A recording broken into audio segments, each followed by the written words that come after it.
Hi, it's Pastor Paul L. Anderson here at the Fountain of Raleigh Fellowship, where we believe God's blessings never stop flowing. It is Fantastic Friday. What an awesome day it is that the Lord has allowed us to be in the land of the living one more time, that we might tell others of his goodness and all of his benefits towards all of his children and those who want to walk in his ways. Today, I invite you to look with me at 1 Samuel, the 20th chapter. We will be looking at the entire chapter. It's a powerful passage. It's a passage that talks to us about it is important to make an oath and to keep it. It's important to make an oath and keep it. Well, the saga begins to further develop. As we know, the young man by the name of David, who has killed Goliath and is now working for the king Saul. He's now a part of his court. He's the one who plays the musical instruments that soothes Saul when he is enraged. Saul has a daughter by the name of Michal who has been married to David. And we find in this chapter that David has fled because for some reason, Saul has within his mind some spirit lets him believe that he needs to remove David because David is a threat to his kingship and his leadership. Well, we find out that Jonathan, who is Saul's son, and David have a very endeared relationship. They're the best of friends. They love each other like brothers.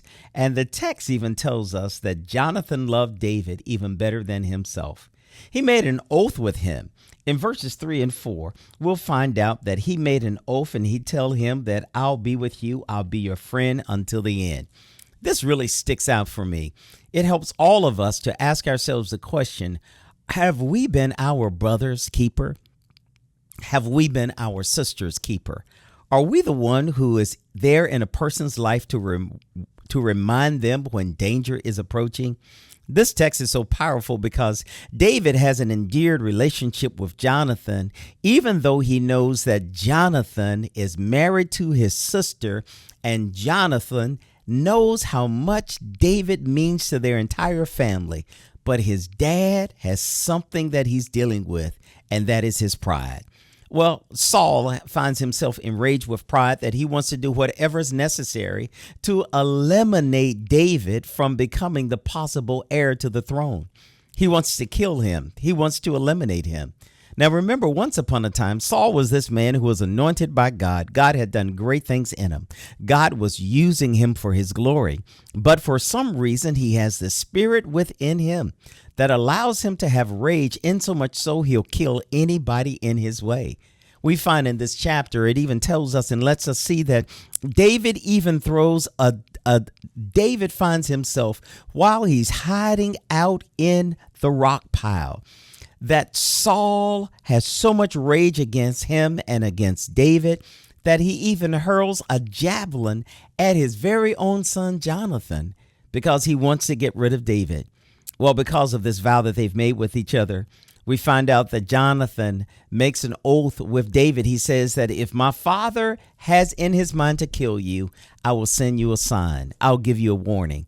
This becomes mindful in all of us that we need to warn our brothers and our sisters whenever danger is impending or danger is approaching. You know, how many times have we seen people traveling a path that will lead them into the path of danger, that will lead them beyond the paths of righteousness, that will cause them to leave what God has taught them and what they've been called to do. This passage is so profound because we begin to see how much David loves Jonathan, in so much so that he wants to make sure he is protected and he's shielded and he's safe.